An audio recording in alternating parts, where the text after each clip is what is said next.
Buenos días, profesor Noel y compañeros.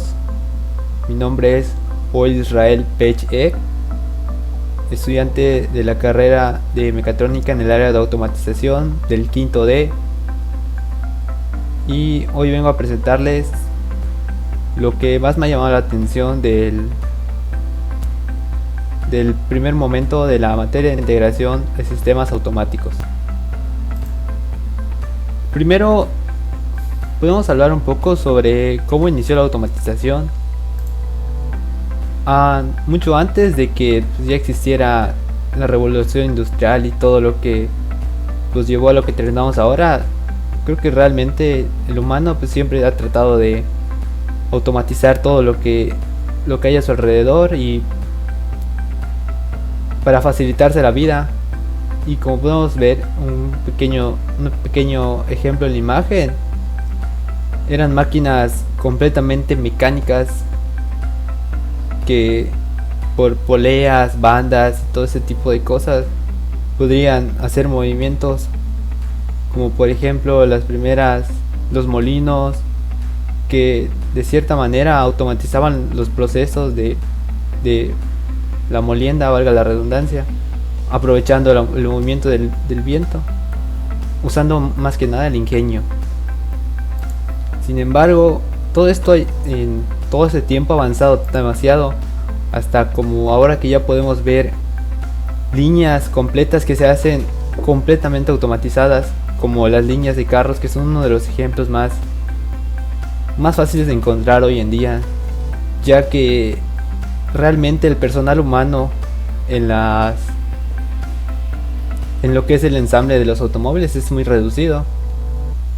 Y sin embargo, esto no se limita a lo que es la industria, sino que también hay una fuerte presencia de la automatización en cuanto a lo que es domótica y la automatización de las casas, todo eso, ya que como al principio dije, esto es con el fin de comodidad para nosotros. Y últimamente, con todos los avances con los sensores, microprocesadores y todo eso, que hablaremos más adelante, pues ya la automatización realmente está en todos lados y lo que se busca es mejorar la calidad de vida de todos. Miniaturización de los chips. Esto tiene relación con lo que había mencionado antes sobre lo que son los microcontroladores, porque al principio esto fue lo primero que se logró para poder hacer de cierta manera lo que es el control. Hoy en día este es el primer transistor que se creó. Obviamente era muy grande y muy rudimentario, sin embargo conforme fue avanzando se convirtió en esto, que lo que realmente no es un transistor, sino son muchos transistores que componen un microprocesador. Esto va ligado a la ley de Hooke, donde lo que nos dice que todo lo que son chips va tendiendo a ser más pequeño. Y aquí tenemos un claro ejemplo con el primer microprocesador, el cual ya podía procesar, valga la redundancia, tareas con ayuda de módulos de memoria y otras cosas. Igual en los años 70, con los avances que se tuvo con estos chips, se logró ya hacer computadoras, obviamente computadoras bastante grandes, que pues solo estaban para ciertas tareas específicas. Sin embargo, luego vino la computadora de IBM, que revolucionó todo. Esto fue poco más adelante, en los años 80. Revolucionó toda la industria, y no solamente la industria, sino que en general, porque estas computadoras ya eran de propósito general, podían ser usadas por cualquier persona sin importar a qué se dedicaran. Estas computadoras ya requirieron un poco más de trabajo en cuanto al procesamiento de información, para lo cual se crearon nuevos lenguajes de programación y algunos específicos para ciertas tareas. Estos lenguajes de programación permitieron que se generen más aplicaciones. Aquí tenemos un ejemplo de cómo fue evolucionando la computadora. El que las computadoras se hayan vuelto, por decir de cierta manera, más potentes, viene ligado a que se necesitó un control directo, al cual pues por su nombre en inglés se le llama Direct Digital Control, el cual pues ya es un control directo que se hace con el que ya había mencionado, de los lenguajes de programación que fueron saliendo. Sin embargo, y esto logró que se pueda comunicar con más periféricos y otro tipo de cosas que hacían más versátil el uso de la computadora. Esto obligó a que se generaran protocolos de comunicación como el BACnet, el LoneMark, el KNX y el Modbus, los cuales permitían hacer una comunicación entre los periféricos y lo que necesitara, todo lo que conllevara el sistema que se debía controlar, y la computadora, que básicamente es la que daba las órdenes de qué se debía hacer.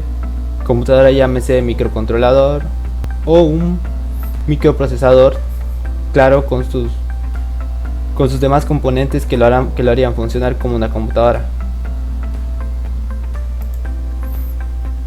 Después de que se empezaron a implementar estos protocolos de comunicación, surgieron los SCADA y las redes, que son un complemento a lo que son estos protocolos de comunicación y cómo se usaban con microcontroladores y las computadoras, ya que esos solo adquirían los datos y los utilizaban. En cambio, los SCADA, que ya formaban redes de comunicación, tienen la particularidad de que adquieren, almacenan y gestionan estos datos. Estos son de los primeros SCADA que se generaron. Posteriormente se pasó a los SCADA con conexión LAN, que es una red local a través de cablerías, en la cual se comunicaban a través de un servidor principal las terminales de operación y las terminales remotas. Posteriormente avanzó hacia la Networked, que es el siguiente escalón del SCADA, donde esta nos permitió tener una comunicación entre las estaciones y las terminales de operación, lo cual hizo tener un mejor control y mejor comunicación de esos protocolos. Otro protocolo es el Distribute Control System, o DCS por sus siglas en inglés, el cual era un poco más ramificado que el SCADA. Se diferencia de de que es más eficiente, ya que todo era programado por un mismo software y el mismo protocolo se usaba para todo. Por lo tanto, esto lo hacía que fuera mejor, ya que había una mayor velocidad debido a esta eficiencia que tenía. Sin embargo, después de todos estos auge de protocolos, todo tendía a ir hacia lo que hoy conocemos como Internet, que muchos protocolos que hoy se usan son basados en Internet.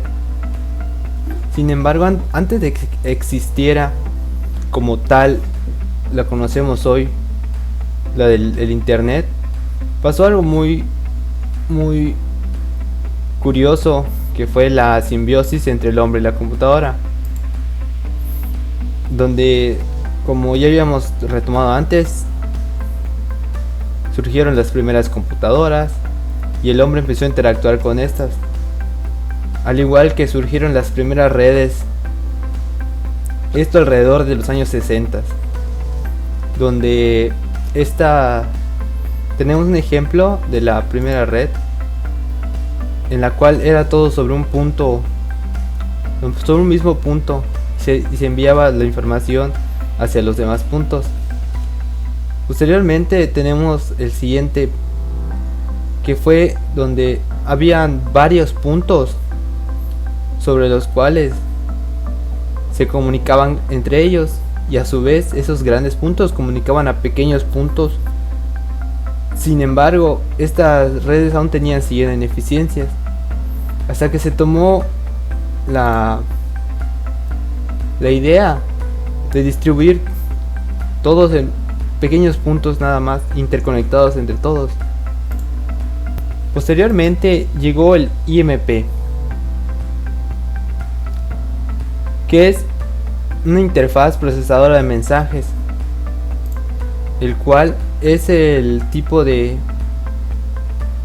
procesamiento que usamos hoy en día, ya que en este se desglosan en pequeñas partes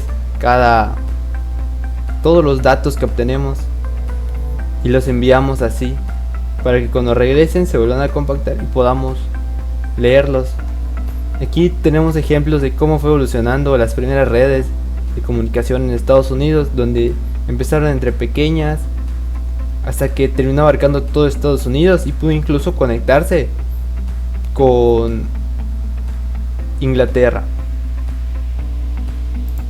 Posteriormente vino lo que es el TCP, que básicamente es lo que nos permite conectar los datos que enviamos a través de internet, los que nos permite leer y recibir esos datos de la manera correcta. Posteriormente llegó la web y el www que todos conocemos, que a su vez llegó con el HTTP, los cuales nos permitieron conectar a través de sitios por protocolos de hipertexto o en algunas ocasiones de imágenes. Eso sería todo. Gracias por su atención.